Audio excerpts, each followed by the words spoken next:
संगीत कलाकारों एक प्रतिनिधि मंडल पहुंचा थाने। सोशल मीडिया पर मुस्लिम कलाकारों का विरोध किए जाने को लेकर दी तहरीर।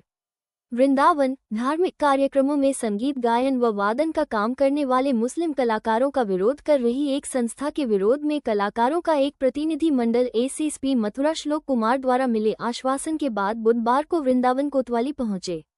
लेकिन विरोध कर रही संस्था के लोग गोधुलीपुरम क्षेत्र का होने कारण प्रतिनिधि मंडल के लोगों थाना जयंत भेज दिया गया, जहां उन्होंने थाना प्रभारी जयंत अश्वनी कुमार से मुलाकात कर अपनी व्यथा सुनाते हुए न्याय की गुहार लगाई है। प्रतिनिधि मंडल का नेतृत्व कर रही कलाकार रानू अग्रवाल ने बताया कि संगीत का कोई मजहब नहीं होता, संगीत एक कला है। लेकिन कुछ दिनों से एक संस्था के कुछ लोग सोशल मीडिया पर पोस्ट वायरल कर मुस्लिम कलाकारों का विरोध कर रहे हैं, जिससे न सिर्फ उन्हें मानसिक क्षति पहुंच रही है बल्कि धार्मिक कार्यक्रमों में भी गलत संदेश जा रहा है। इसके वो वरिष्ठ पुलिस अधीक्षक से भी मुलाकात कर चुके हैं। आज आगरा, अलीगढ़, मथुरा, वृंदावन के सैकड़ों कलाकारों ने थाना जयंत पर आकर शिकायती पत्र दिया है। उन्हें विश्वास है कि उन्हें न्याय अवश्य मिलेगा। आप जो वृंदावन थाने आई है, क्या कारण है? भैया, हमने कल एसएसपी को मथुरा में एप्लीकेशन दी थी।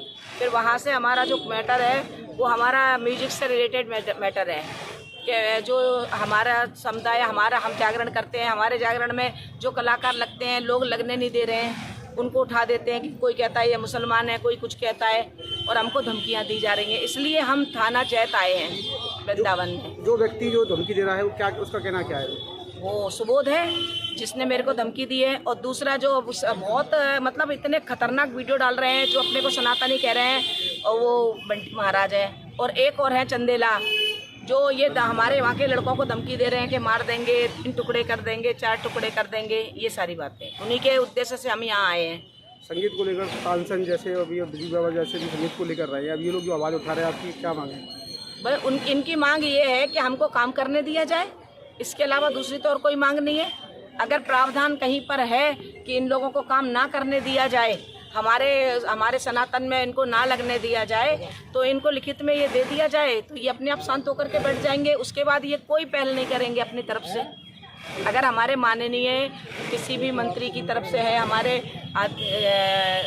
योगी जी की तरफ से है, हमारे मोदी जी की तरफ से है, तो ये लोग मानने के लिए तैयार हैं कि हम आपके किसी भी कार्यक्रम में नहीं आएंगे। लेकिन ये लिखित में मांगते हैं, लिखित में चाहते हैं। ये किस व्यक्ति विशेष जो जाति है उस पर ये आवाज़ उठा रहे हैं? अधिकतर मुस्लिम पर। बस अभी कप्तान साहब से आप कल मिले थे, क्या आश्वासन मिला था? उन्होंने आश्वासन के तौर पर कुछ नहीं, उन्होंने कहा कल आप थाना जैत जाइए, आपको पूरा संतुष्टिजनक आपका न्याय किया जाएगा।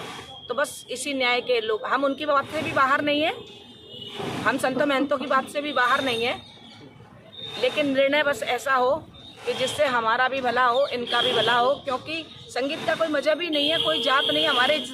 हमारे संगीत में तो सभी सातों जात काम कर रही हैं। आप फिल्म इंडस्ट्रीज से लेकर के कहीं तक जाइए, जो बड़े स्तर पे लोग काम कर रहे हैं उन तक हम इसलिए नहीं पहुंच रहे हैं क्योंकि हम वहाँ तक पहुंच नहीं सकते। क्या म्यूजिक डायरेक्टर हैं साजिद वाजिद, वो सब मुस्लिम ही है ना, फिर वहाँ तक पहुँचेंगे हम, यहीं तक क्यों?